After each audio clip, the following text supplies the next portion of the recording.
Baba's here as always in his signature dressing with pink coat, sadra, white pajamas, holding the beautiful dove. And now he has released it, looking up in the sky and saying, "Let all my love and compassion touch every being in the universe." And on that note, may you all stay happy and cheerful always. Baba Singh, what is the question for the day? Maybe today you can give a lecture yourself, and then I have one question on one topic. We can do that, too short. No, so Baba saying that. That's why I asked what is the question. The question is on the divine love. So if you could define what is divine love and explain how the divine love is different from normal love, and what are the characteristics, how do you develop divine love, what are the end results or benefits of divine love. So maybe from different angles you can speak about the divine love. Okay. So Baba saying love can mean many different things to many people, right? Love can be obsession, love can be expectation, love can be reciprocal, love can be unconditional, love can be pure. So everybody's idea of love is different. Hmm. Somebody loves food more than they love their vehicles, Somebody loves their pet more than anything else. So when love becomes obsession or love becomes comes with an expectation, then there is this element of give and take. So you want to be loved as much as you expect or you think you are extending yourself by giving love, correct? But when it comes to divine love, that divine love can exist in everyone. It doesn't have to exist only in a godly manner, because divine love is all about pure unconditional love, which is without any baggage of any karmic cycle, right? So when very realized souls and masters they come, what do they come for? They come to extend that love in the hearts of the people, and they come to burn that fire of love in everyone's heart, right? And they want to kindle that love, because only through that love there will be the elimination of expectation, ego, lust, greed, and whatever comes with it. Then that love becomes, the thirst for that love is more and more. So, it's like you want to be more and more in the company of that person, correct? You want to spend more time. So if it is, say, being with your master or your guru, you just feel that when you're in the presence of your guru or with your master, you feel very complete, isn't it? Yep. Having a feeling of completion is divine love, because there is no expectation beyond that. It is completely, it's just a feeling which is beyond any comparison. It's just a feeling, where your whole being looks like it is lit on fire, right? All that you want is to absorb more and more in that energy which guides you to bring out that unconditional feeling within yourself. So many great masters and poets have all written so much on love, and again with each one's own perspective, right? Because eventually, if you're talking about divine, then divine is a feeling or a word which is, we all think of very spiritual, very pure, very unconditional, correct? So if I can say that there was that whole enigma or that whole experience of that divine love between me and Mehra, because that was divine love which was for together for doing universal work. There was no karmic binding or any karmic cycle attached to it, right? So hence there was no expectation, but it was, it's like the purest form of any love could be between a child and a mother, right? because the mother carries the baby for that long with the feeling that a part of her is what she is nurturing, isn't it? So that bonding that will extend when it is out of the system, right? When the baby is out, when the child is born, that love then just comes in front of you, correct? Something that you have only experienced within, but now it is very much a part of you, not attached to you, but with you, right? And yet you feel that pure, unconditional love because there is no expectation. The expectation could be very worldly expectations, like how you need to conduct yourself, behave, or what you need to do, so on and so forth, because that is also conditional upbringing, isn't it? It's passed on. But beyond that, there is very far and few cases it would be of any expectation of anything in return with a ulterior motive, correct? Which is very far and few. But by and large, it's absolutely, it's just an expression of pure love, isn't it? So when you see your own self, your extension of your own self in the correct perspective, then you overlook a lot of things. And then that love itself has that spark or that fire in itself to ignite and burn for more unconditional experience every time. Does it make sense? Yeah. So you talked about your love for Mehra and Mehra's love for you. So I can understand what you mentioned, that Mehra gave you unconditional love because she wanted to be always with you, and she wanted to dedicate her life toward serving you. No. I said she was part of that universal work and plan, right? Yeah. And therefore that relationship was completely pure, sans any expectation in return. Correct. Correct. So it was like I always said, I worked on that universal platform of working with illusion and controlling illusion. Correct? Now, for me to work with illusion and to control illusion, I also have to have the element of love there. Right? Right. So only when that element of love is burning so much with unconditional give and take, only then it can align to anything that is pure. Right? Right. But if the illusion is left all by itself, to work out its own wish and will, which it does, but it is not under control, then of course it cannot be unconditional or divine love. So my question was that, what is the reciprocity? Because we understood Mehra's love for you. Now, what was your love for Mehra? And how did that divine love generate? On what basis? And what are the characteristics of divine love? And so, if you could explain that part also. No, there was no expectation because I was working, as I said, I was working through Maya, correct? Right. Right. So I created Maya, right? And hence I also have to have that unconditional love for Maya, right? Because it cannot be with an ulterior motive, right? To say that, okay, Maya should only work for me. No, it cannot be like that, isn't it? So you also have to, when you have to work together, then you have to also soften up and show the lighter side of you in that perspective, correct? Yeah. So it cannot be one way, right?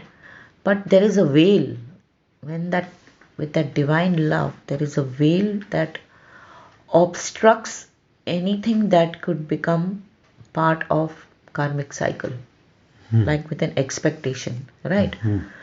So if you say my love for Mehra was without any expectation, there was no expectation that Mehra had to do certain things for me, correct? It was understood that she aligned herself to bringing out or helping me to do my universal work, correct? And hence, to help me to do my universal work, most of the time, or by and large, she was in sync with doing everything that would please me. Hmm. Correct? Because I'm also controlling that Maya, understand? Hmm. Right? Hmm. So that Maya is around me, working for me, as much I am controlling that illusion, but also controlling that illusion by giving it unconditional. So you talked about pleasing. So pleasing is part of or the characteristics of divine love. Yes, of course. Because divine love can exist with anyone. It can exist between two friends, sisters, brothers, parents, children and parents, spouses, right?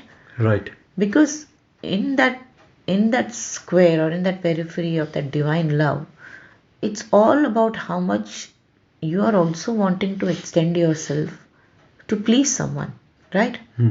But not exploit someone. You understand what I'm Hmm. saying? So pleasing someone is more giving or aligning with someone, whereas Yeah, it has to be a reasonable pleasing, correct? It cannot be that that you keep pleasing somebody all the time because you have an ulterior motive behind why you're trying to please someone. You understand? yeah. Because if you have an ulterior motive and you feel, okay, I'm going to be nice to this person all the time, then you have an ulterior motive behind trying to please someone. So that love should be purely without any expectation or baggage. Understood? That's right. So what I'm understanding, the characteristics of divine love is basically the efforts and the results directed toward pleasing the other person and without expecting anything in return. Yeah, it cannot be pushed, right? You cannot have your agenda or your dictate and push someone to do something because that is your idea of how someone should Please you. please you or love you or your expectation is there. No, it does not work like that. I So don't think in my relationship with Mehra as that divine love, which is purely for universal work, right? With any force.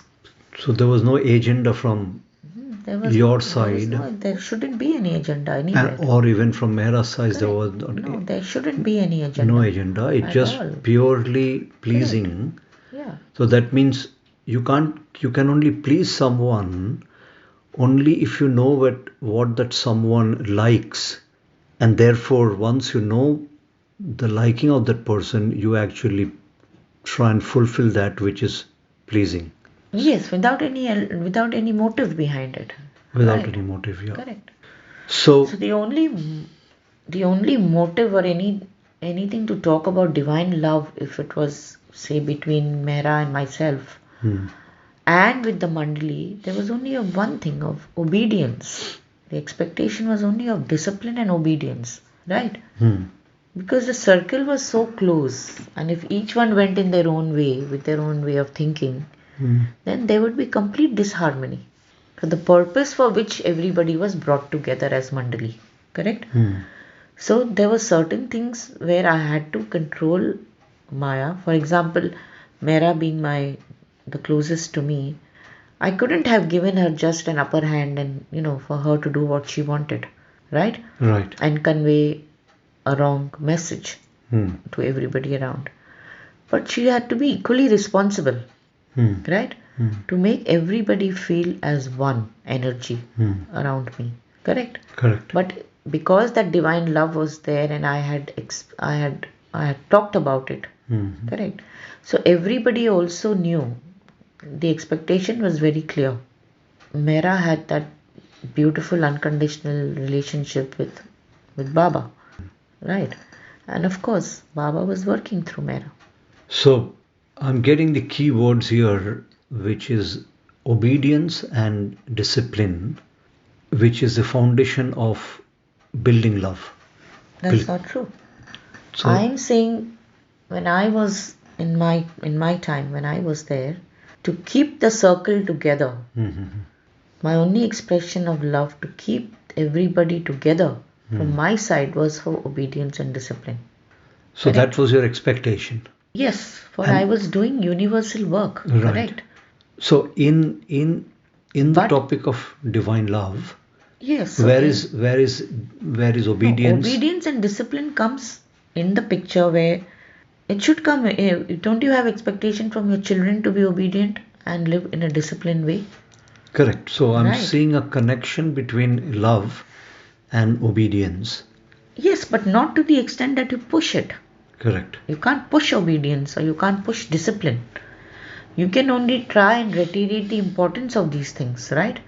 So To live in harmony, right? Right. But it cannot be pushed in today's times. yeah, so that's clear that it's not about pushing for obedience or pushing for discipline, but basically it is the person who is expressing love unconditionally obeys and unconditionally behaves in a disciplined manner to be able to please the beloved, Yeah, correct. If they wish to, right? if they wish to. Yeah, it cannot If- be pushed on someone. So basically, so obviously, if they wish to love, they will then wish to be obedient and they will be in harmony with the requirement or the discipline of the person.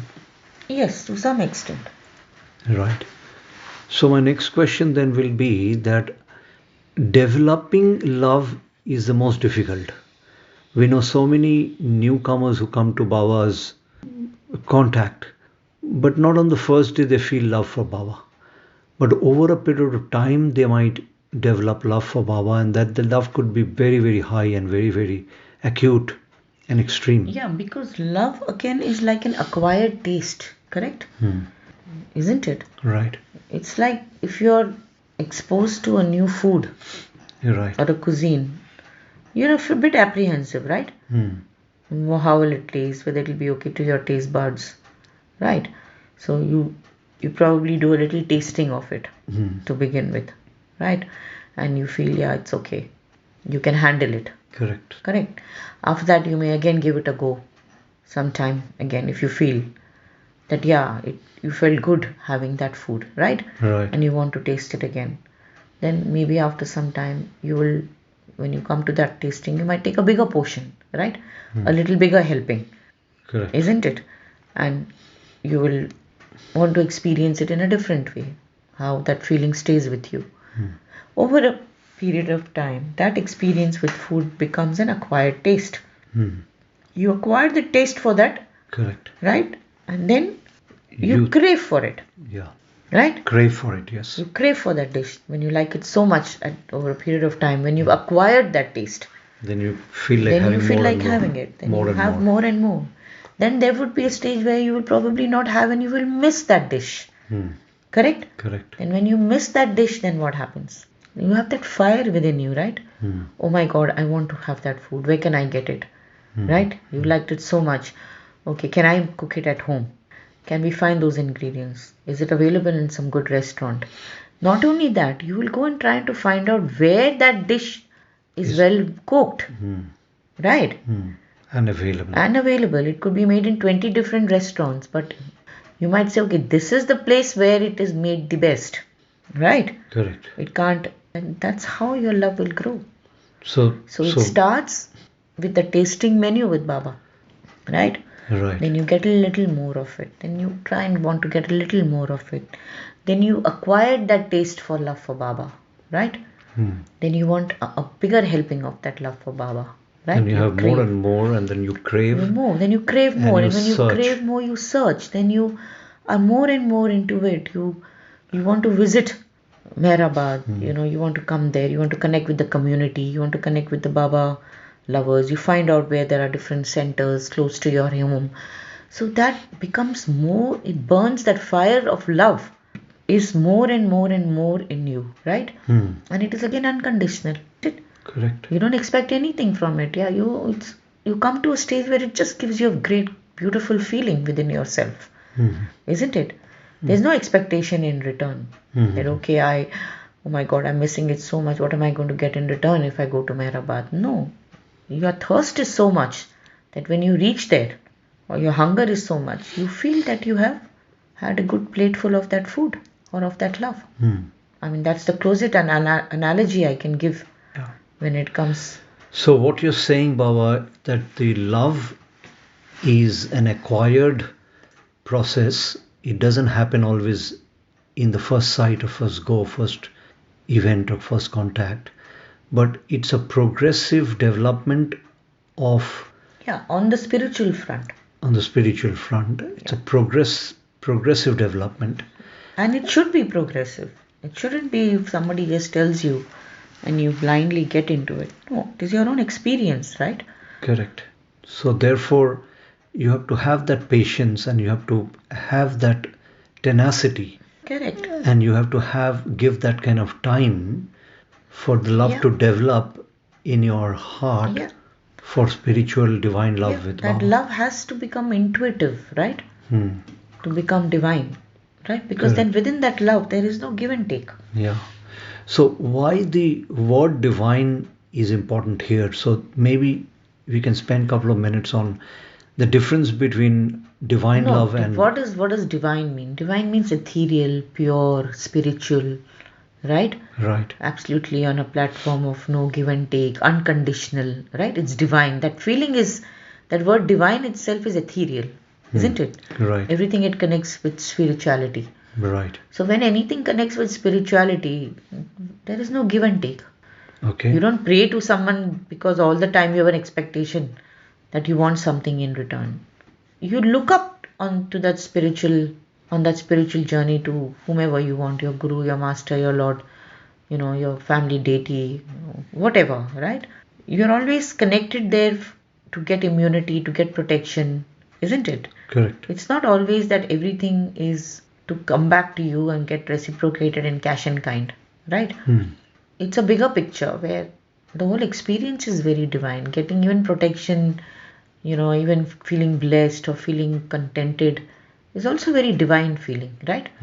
Because that entire experience is about your experience and no one else's experience. So what I'm understanding is that the importance of the divine part is the connotation of the love being pure, being ethereal, being not expecting anything in return, and giving you the fulfillment of the Yeah. expression or the fulfillment of the feeling that you are in bliss. We've heard about it in our, even in our scriptures, like Mirabai, right? Right. She had divine love, Radha and Krishna, right? Right.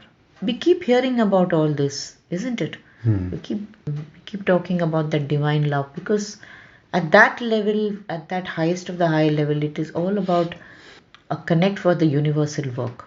Now that you talked about, Radha Krishna or Mira and Krishna, it gives me the idea that therefore love also has a longing for union.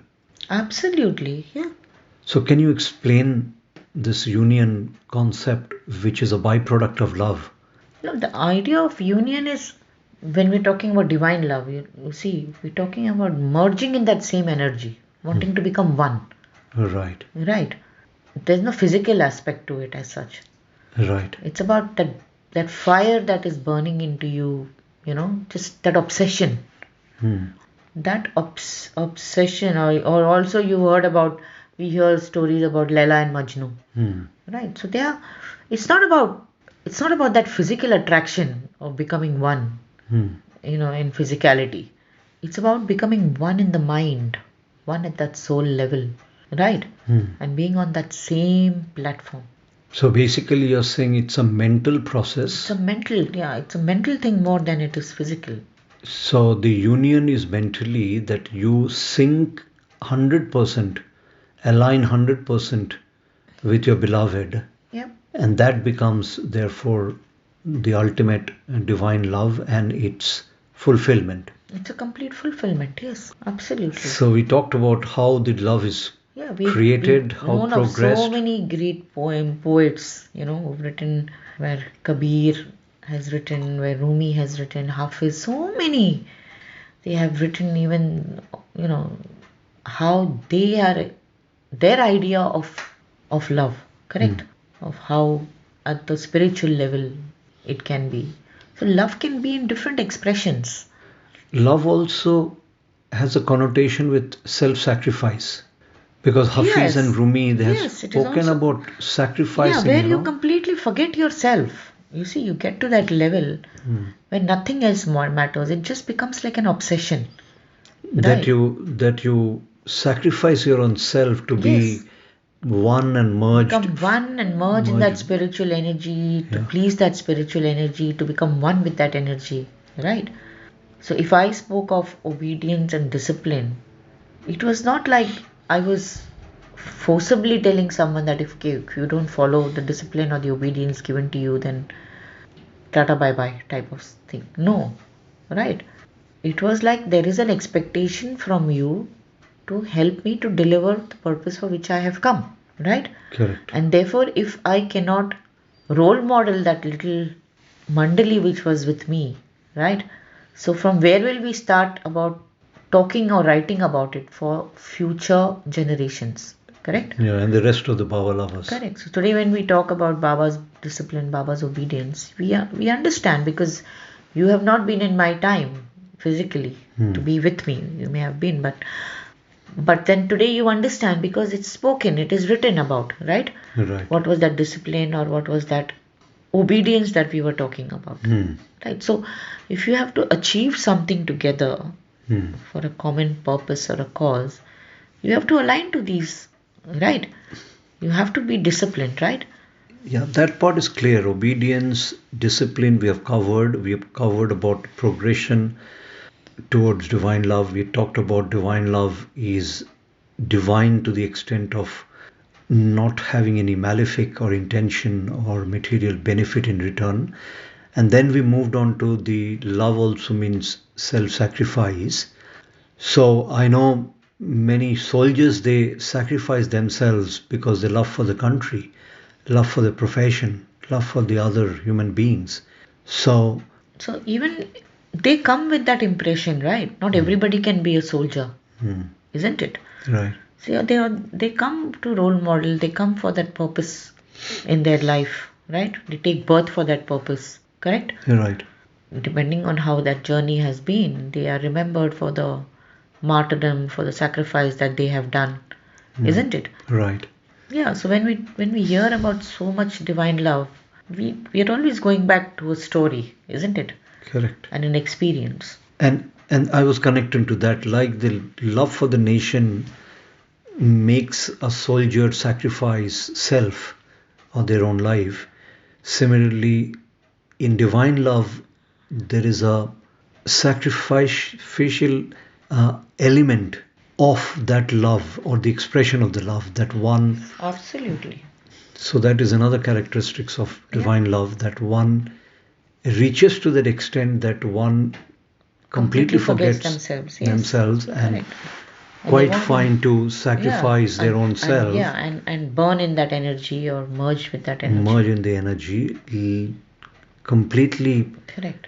Because that is the goal then, isn't it? That is the goal, to be Right. merged with the Yeah, beloved. yeah. So for your And there, goal, then you will sacrifice everything, isn't it? yes, and therefore make sure that you marginalize or nullify yourself, and there is no feeling of the self or the ego. No. You have only one alignment, which is the Correct. alignment with the beloved.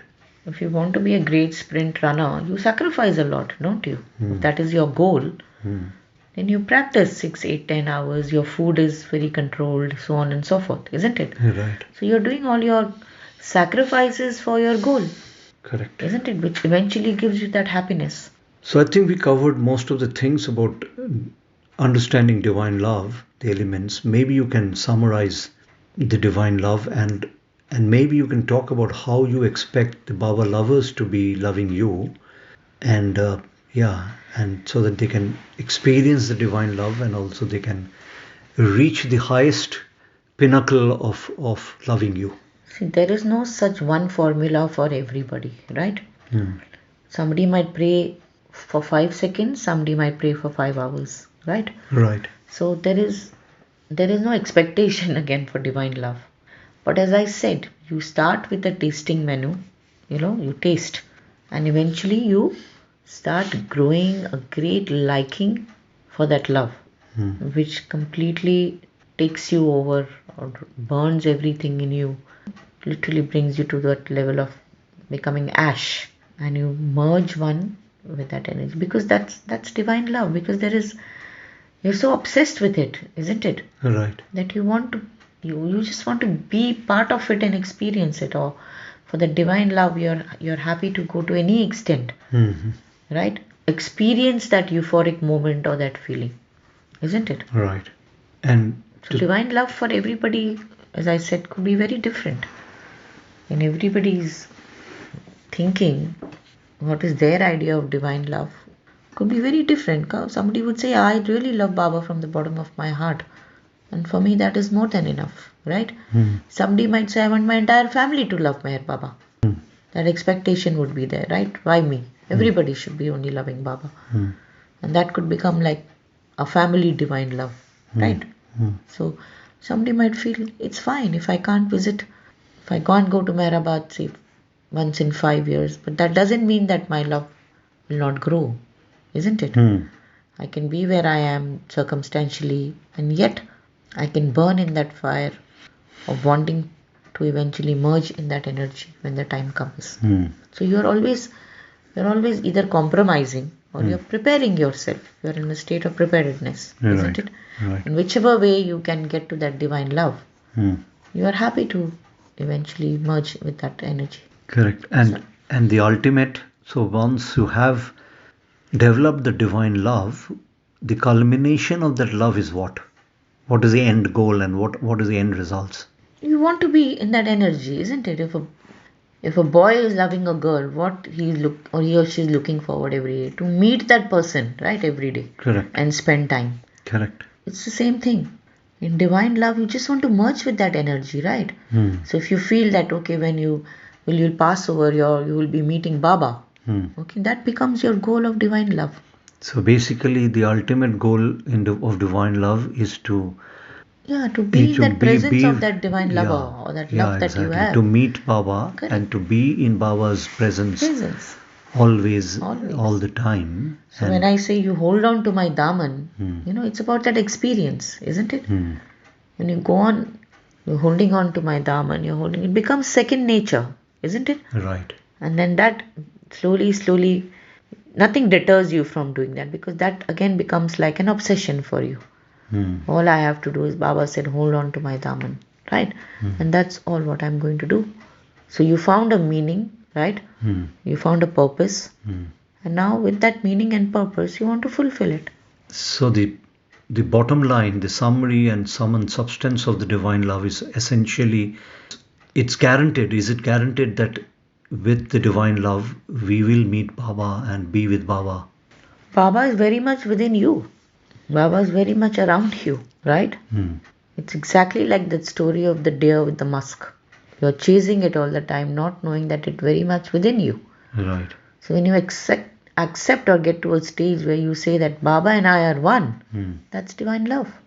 And when you have divine love, you also discover Baba, of course, 24/7. Correct. With you. Absolutely. Always with you. Absolutely.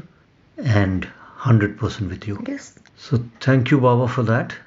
We will end on this nice note for today, being a love day. So Baba loves you all. All right, it's a Valentine Day. Happy Valentine's Day, As Baba. You all celebrate Valentine's Day, so whatever. Thank you, Baba. Yeah. Thank you for giving such a beautiful lecture on divine love on a Valentine Day. Yeah, so you will not dilute that feeling, and may you all have that beautiful divine love for each other, and Baba loves you all. Thank you, Baba. Thank you. Avatar Meher Baba ki jai. Avatar Meher Baba ki jai. Avatar Meher Baba ki jai.